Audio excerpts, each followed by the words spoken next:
Hey, welcome. Thank you for tuning in to 5149. My name is James Lee. Today, we are going to be discussing the political morning show sponsored by The Hill called Rising, hosted by Krystal Ball and Saagar Enjeti.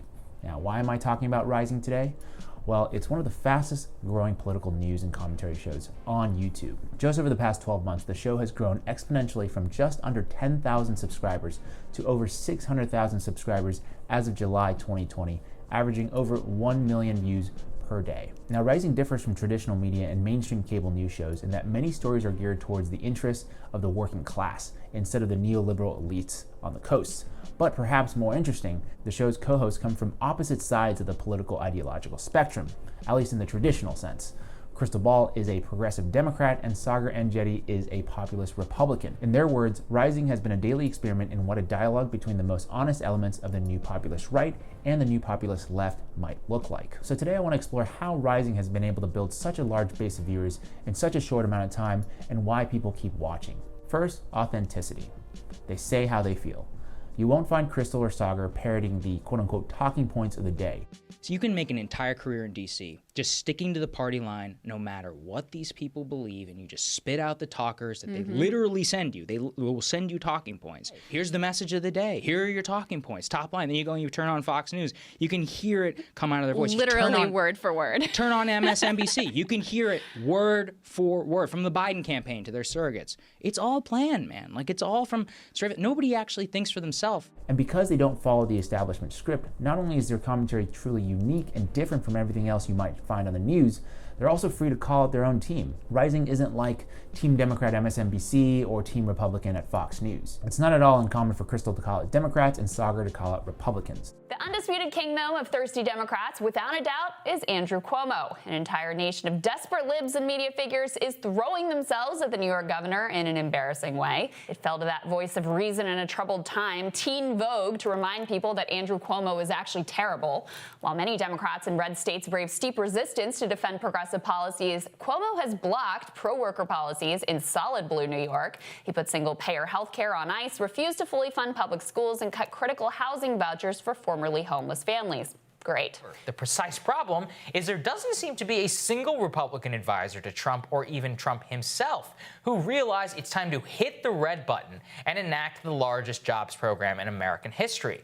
Instead, we see a White House and a Republican Party intent on spending as little money as possible amid the worst economic crisis since the Great Depression. The overall unequal distribution is wreaking literal havoc in people's lives. And Republicans are responsible for this if they refuse to do nothing. And it's this authenticity, this ability to call out their own side that buys them a lot of credibility and trust. I know that this may come as a surprise from mainstream cable news, but their credibility isn't exactly very good in the eyes of the American people. A recent poll from Morning Consult showed a steep decline in media trust since 2016. To put it in business terms, the news industry is ripe for disruption, and Rising is that disruptor. Second, Krystal and Saagar back up their independent perspectives with mainstream credentials. Krystal is a former MSNBC anchor and also ran for Congress in Virginia's 1st Congressional District.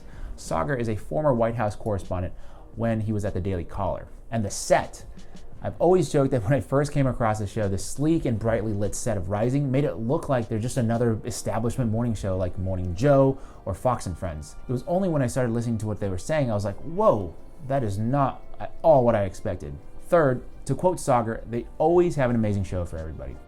Good morning, everybody. Happy Tuesday. We have an amazing show for everybody today. We have an amazing show for everybody today. We have an amazing show for everybody today. We have an extra amazing show today because Krystal is back. So, Krystal, what do we have in the show? I think this tagline has become a bit tongue-in-cheek now, but it's true. In addition to discussing the breaking and topical news of the day, they also bring on really knowledgeable guests from both the left and the right. People who are actual subject matter experts, people who are actually informative, and people who will give real insight on a particular topic. All right, so the way we've understood gender and the way gender has emerged is actually it's a colonial artifact that is where women proved that they could be as effective and actually more effective colonists and controllers of the savage population. There are white men and white women and then ungendered savages, which is us and the working poor, which is why there's going to be something that's anti-working poor, anti-black, in any serious pro-gender movement, because gender was construed as properly a class ideology. Now compare that to what you might find on CNN. Who is counter-protesting? So what you're saying, Kate, who is is that counter-protesting and someone who is known as what you're trying to say is sympathizing with neo-Nazi this poor mentalities? woman's death. You're trying to use this poor woman's death to say that Confederate monuments should be taken down. There's no I'm sorry, is that there. what I There's said at nothing all? There. In no way am I Intellectually conflating honest, the two. I don't. Coming from CNN, I just don't. am the I don't anchor see of that the at show. all. I'm asking the question. Hold on a second. In no way am I conflating. So why are you bringing up this poor woman's Stop death talking. and trying to say that that's somehow? Stop talking. Stop talking for a second. I know the clip I just played is a bit of an extreme example, but that's really a lot of cable news. So just total waste of time. And this ties into my final point, compassion and humanity. Krystal and Saagar, they don't pretend to be better than you, they don't assume anything about you, and they trust that their viewers are smart and can actually think for themselves. Just listen to how they approach the anti-lockdown protests that popped up throughout the country a few months ago, compared to the folks at MSNBC.